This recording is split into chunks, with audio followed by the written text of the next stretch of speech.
తుపాకీ గొట్టం ద్వారా కాకుండా అభివృద్ధి సార్ ఇందులో నక్సలైట్లకు దాంట్లో జాయిన్ అయిన వాళ్ళ దాంట్లో చాలా మందిని నేను కూడా చూశాను. నాకు ఏంటంటే నా ఏరియా కూడా నక్సల్స్ ప్రభావిత ప్రాంతమే కాబట్టి ఎల్లారెడ్డి కాన్స్టిట్యున్సీలో విపరీతంగా ఉండే కామారెడ్డి. వాస్తవంగా మొదటి నుంచి గతంలో బండి సంజయ్ వ్యాఖ్యలు కానివ్వండి, ఇప్పుడు మీరు మాట్లాడిన కొద్దిసేపటి క్రితం వ్యాఖ్యలు కానివ్వండి గమనిస్తూ ఉంటే ఎందుకు particular BJP party urban Naxals మీద కొంచెం గళమెత్తుతూ ఉంటారు. అర్బన్ నక్సల్స్ అంటే కొంచెం వ్యతిరేకంగా మాట్లాడుతూ ఉంటారు. బండి సంజయ్ కూడా గతంలో అర్బన్ నక్సల్స్ సంబంధించిన వ్యాఖ్యల్లో కూడా వీళ్ళ పిల్లలు మంచి మంచి విదేశాల్లో చదువుకుంటూ ఉంటారు, వీళ్ళు ఏసీలో బతుకుతూ ఉంటారు అనే వ్యాఖ్యలు చేయడం. దాని తర్వాత కొన్ని సందర్భాల్లో కొన్ని నక్సలైట్ సంబంధించినట్టు వీడియోలు కూడా రిలీజ్ చేస్తూ వీళ్ళు అర్బన్ నక్సల్స్ వీళ్ళ బతుకులు ఇలా ఉన్నాయని కూడా వాళ్ళు కొన్ని వీడియోలు రిలీజ్ చేయడం అంటే మరి ఘోరమైనటువంటి బతుకుడిస్తూ కనబడుతున్నారు. ఇలాంటి వాళ్ళ గురించి ఆ బండి సంజయ్ వ్యాఖ్యలను కొంత విమర్శలు కూడా పాలయ్యారు. మీరు కూడా కొద్దిసేపటికి అర్బన్ నక్సల్స్ గురించి కొంచెం గట్టిగా మాట్లాడుతున్నారు. వాస్తవంగా అలాంటి పరిస్థితుల్లో ఉన్న అర్బన్ నక్సల్స్ అలా మోసం చేస్తుంటారంటారా, అలా కాలం గడుపుతూ ఉంటారంటారా? ఎస్ సార్, ఇందులో వాళ్ళు చేస్తున్నది ఏం లేదు. ఇక్కడ అర్బన్ నక్సలైట్లు అంటే వాళ్ళు ఏదో కొంతమంది వాళ్ళ పిల్లలు వారి కుటుంబము కొంత ఇది ఉంటుంది. రెండోది ఏంటంటే వాళ్ళకు ఫండ్స్ కానీ ఈ వెపన్స్ కానీ ఇవన్నిటికీ వీళ్ళంతా ఇక్కడ నుంచే కదండి. వాళ్ళ అడవిలో ఉన్న వాళ్ళకు వెపన్స్ వ్యాపారస్తులు ఎవరు తెలిసి ఉంటారు, మైన్స్ పెడుతుంటారు. మైన్స్ ఎక్కడికి వెళ్ళి వస్తాయి? ఇవన్నీ తీసుకొస్తుంది వీళ్ళందరికీ కొరియర్గా చేస్తుంది ఎవరు? ఈ అర్బన్ నక్సలైట్లు కాదా? ఇవన్నిటికీ ఎందుకంటే మనం ఎక్కువ డిస్కషన్లోకి వెళ్తే డిఫరెంట్గా ఉంటుంది కాబట్టి మనం ఇన్డెప్త్గా పోతే వీళ్ళంతా కూడా లోపల కూర్చోవాల్సింది. ప్రొఫెసర్లు ముసుగులు వేసుకొని ఇంకో విద్యావేత్తలుగా ముసుగులు వేసుకొని చేస్తున్న అరాచకాలకు కొన్ని చాలా ఉన్నాయి. ఎందుకంటే ఇప్పటికీ ఇది దగ్గరికి వచ్చింది కాబట్టి దీన్ని ఎక్కువగా మనం డిస్కస్ చేయకుండా ఏదైతే ప్రజాస్వామ్యంలో ప్రజలకు మంచి జరిగే విధంగా ఉండాలి. ఎందుకంటే ఇప్పటికీ ఇందాక అతను చెప్తున్నారు, మనం అది కూడా చూశాను, నేను ఆ అంశం కూడా మాట్లాడదాం అనుకున్నాను, ఫ్లోలో మిస్ అయ్యాను. కానీ ఎందుకంటే సమాజంలో నక్సలైట్లు అనగానే వాళ్ళతో పని చేసుకుంటున్నారు, ప్రజలకు ఉపయోగము అని చెప్పేసి ప్రతి ఒక్కరు మాట్లాడతారు. కానీ వాళ్ళు బయటకు వచ్చిన తర్వాత నక్సలైట్లు అనేటోళ్ళు బయటకు వచ్చిన తర్వాత వాళ్ళు ప్రజా జీవితంలో గడుపుతున్న తర్వాతనో లేదంటే వీళ్ళు నక్సలైట్లు అంటేనో ప్రజాస్వామ్యంలో ప్రజలకు దగ్గరికి తీసుకోవట్లేదు.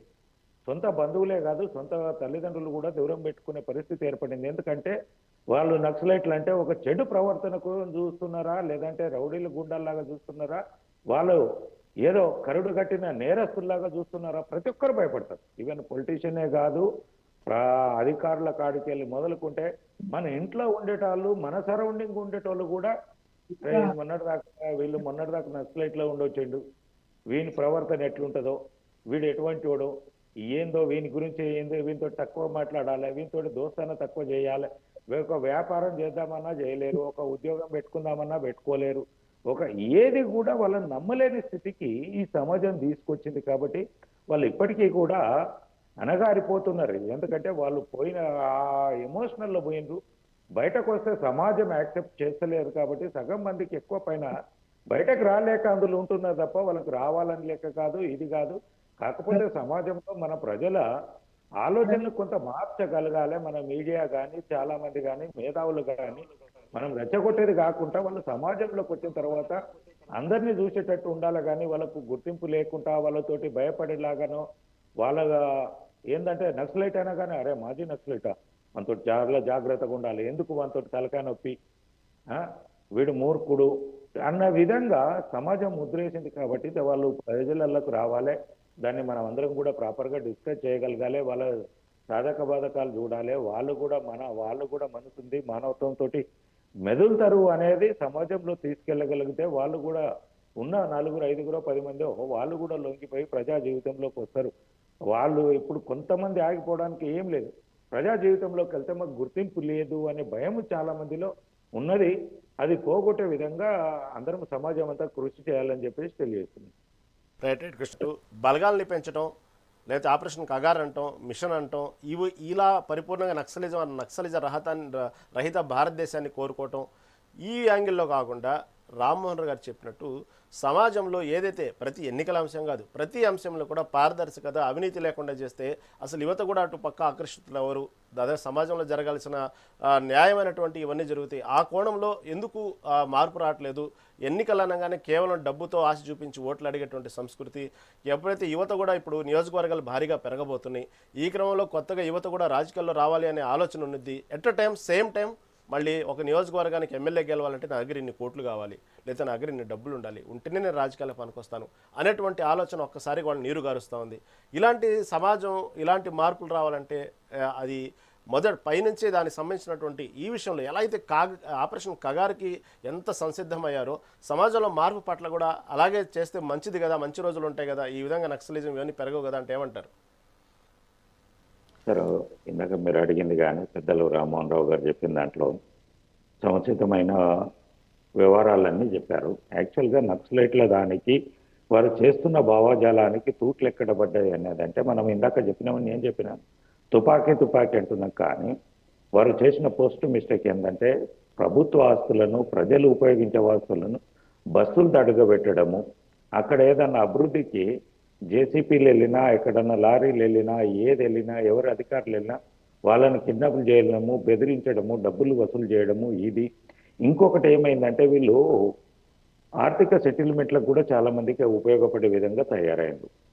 దీంతో ఏమైందంటే ప్రజలలో వీళ్ళకు పూర్తి స్థాయిలో వ్యతిరేకత ఏర్పడదు. ముఖ్యంగా ప్రభుత్వ కార్యాలయాలు తగులబెట్టడము, ప్రభుత్వ ఆస్తులు తగులబెట్టడము, ఏదైతే సామాన్యునికి అందుబాటులోకి వచ్చిన బస్సు సౌకర్యాలను, బస్సులను బంధుల పేరుతోటి విపరీతంగా తగలబెట్టడము. ఇంకొకటి ఏం చేసిండ్రంటే గతంలో టీడీపీ ప్రభుత్వం ఉన్నప్పుడు టీడీపీ కార్యకర్త అంటే వాడు మంచోడా చెడ్డోడా ప్రజలు వాడిని చంపేయాలి, వాడు దొరికిండా చంపేయడం, ఇంకా విచారణ లేదు, ఏమీ లేదు, వాని గురించి మాట కూడా లేదు. నాడి కూడల్లో రోడ్డు మధ్యలోకి తీసుకెళ్లాలి, ఊరులో మధ్యలో పెట్టి 100 మంది చూస్తుండగా పాయింట్ బ్లాక్లో పెట్టి చంపేయాలి. ఇది పూర్తి స్థాయిలో ప్రజలకు వ్యతిరేకత రావడానికి ముఖ్య కారణమైంది. ఇంకొక అంశము ఆర్థిక సమానతల గురించి మనం అనుకుంటున్నాము. చాలా మందిని గతంలో ఉండే, నేను కూడా విలేజ్ బ్యాక్గ్రౌండ్ నుంచి వచ్చినాను కాబట్టి నాకు తెలుసు గతంలో ఆర్థిక అంటే ఒక్కొక్క కుటుంబానికి ఒక్కొక్క వ్యవహారం. ఇంతకుముందు మన పల్లెటూరుకి ఏ ఊరికి వెళ్ళినా మనం ఒక ఏరియాకి వెళ్తే ఇది ఎస్సీల కాలనీ అనే విధంగా కనబడుతుండే, ఇది పోతే బీసీల లాగుండే, ఇది పోతే ఓసీల లాగుండే. ఇప్పుడు ఆర్థిక సమానతలు మీరు చూడండి, ఈ అగ్రకులాల్లో ఎలా ఉంటున్నాయో, బీసీలో ఎలా ఉంటున్నాయో, ఎస్సీ ఎస్టీలు అందరికి ఆల్మోస్ట్ ఆల్ 70 to 80% అందరూ ఒకే విధంగా ఇండ్లు, గుర్తుపట్టలేని విధంగా ఇది ఎస్సీ కాలనీ అనలేము, ఇది ఎస్సీ ఇళ్ళు అనలేము, ఇది ఓసీ ఇండ్లు అనలేము, ఇది బీసీ ఇండ్లను. అంటే కొంత మార్పు వచ్చింది. మనం ఏదైతే గతంలో మనకు స్వతంత్రం వచ్చిన నుంచో లేదంటే ఆర్థిక మన తెలంగాణ ఎప్పుడైతే వేరుపడిన తర్వాత నుంచి అనుకుంటామో, గతంలో తమిళనాడు నుంచి వేరుపడిన తర్వాతనో మనకు అభివృద్ధి అనేది నిరంతరంగా పెరుగుతుంది.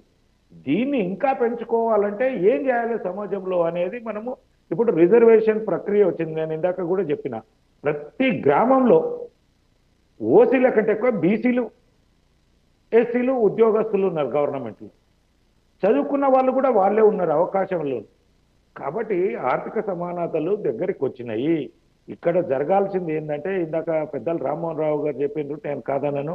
ఎందుకంటే ఆర్థిక వ్యవస్థలలో వారు చెప్పింది సమంజసంగా ఉంది. కానీ ఇప్పుడు గ్రామాలలో మొన్న లాక్డౌన్ వచ్చిన తర్వాత కరోనా లాంటి పరిస్థితుల్లో ఒక ఎకరం భూమి ఉన్నోళ్ళు ప్రశాంతంగా ఉన్నాడు, లక్షల కోట్లు పెట్టి వ్యాపారాలు చేస్తాడు, నిద్రపోని రాత్రులు గలిపాడు. ప్రతి ఒక్కరికి ఏంటంటే స్థిరాస్తి అనేది ఈ రోజు ప్రతి ఒక్కరికి ఏర్పడింది. ప్రతి కుటుంబంలో ఎకరము, 2 ఎకరము, 3 ఎకరాలు ఒక సొంత ఇల్లు ఉండడము ప్రతి ఒక్కరికి ఏర్పడింది. హైదరాబాద్లో అద్దాల మేడలలో ఉంటున్నాం, కానీ అద్దాల మేడలలో ఒక 10 కోట్ల రూపాయల ఇంట్లో ఉంటే 60-70 లక్షల హౌసింగ్ లోన్ కొంటున్నాడు. బయటకు వచ్చేసి వైట్ షర్ట్ వేస్తున్నాడు, కానీ ఇంటికి వెళ్ళేటప్పటికి నెలకు జీతం వస్తే 10 రూపాయలు కూడా మిగులుతలేదు. అదే వ్యవసాయదారులు అంటే మనం ఏది విలేజ్లలో ఉన్నోళ్ళు ఒక ఎకరం ఉన్నా కానీ 20-30 లక్షల స్థిరాస్తి అప్పు తప్పు లేని వ్యవహారంగా ఉన్నాడు.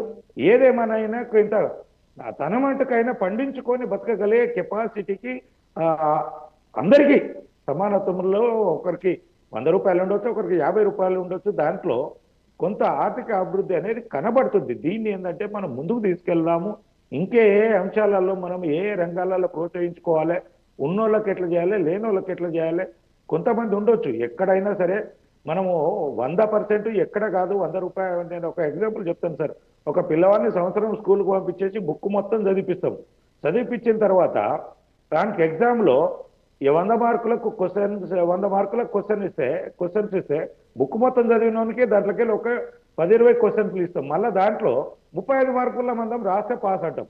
కానీ సమాజంలో మనం ఇప్పుడు 70-80% ఫస్ట్ గ్రేడ్లో ముందుకెళ్తున్నాము. ఇది ఇంకేమన్నా అభివృద్ధి చెందుకునే విధంగా సమాజాన్ని ముందుకు తీసుకునే విధంగా అందరం మాట్లాడుకుందాము. ఏదో 70% వచ్చిన దాన్ని పక్కన పెట్టేసి ఆ 30% తప్పునే ఏలెత్తి చూపించుకుంటే కదా జరిగిన మంచిని జరిగిన అభివృద్ధిని కనుక చెప్పుకోలేకపోతే సమాజంలో ముందుకెళ్ళము, అందరినీ తప్పుదారి పట్టించే విధంగా అవుతుందని చెప్పేసి తెలియజేస్తుంది. రామారావు గారు ప్లీజ్ రామారావు గారు సమయం అయిపోయింది. కృష్ణారెడ్డి గారు ఏదో చెప్పబోతున్నారు ఫైనల్ గా సమయం లేదు. కృష్ణారెడ్డి గారు సార్, నక్సలైట్ల ప్రభావితం అన్నాడు. పల్లెలలో ఎకరం 10-20 వేలకు కూడా కొనలేదు. ఈ రోజు అది సమాజం పెరిగిన తర్వాత ప్రతి కూడా లక్షాధికారి అయిండు, కోటీశ్వరుడు అయిండు. ఒక ఎకరం ఈ రోజు 25 లక్షల నుంచి 50 లక్షలకు తక్కువ లేకుండా అయిపోయింది తెలంగాణలో. అంటే రైతు కూడా ఒక కోటీశ్వరుని కిందనే కనబడుతున్నారు. 2 ఎకరాలు ఉంటే ఆ స్థాయికి కూడా అందరు వచ్చారు.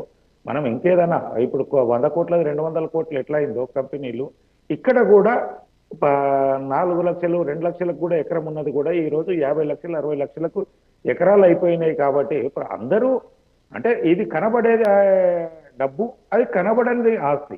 కాబట్టి దీన్ని అంతా మనము ఒక స్థాయికి తీసుకెళ్దాము. దీనికి అందరికీ కష్టపడుతున్నారు కాబట్టి అందరూ ఆర్థిక అభివృద్ధి చెందుతున్నారు. ప్లీజ్ చెప్తున్నారు రామారావు గారు.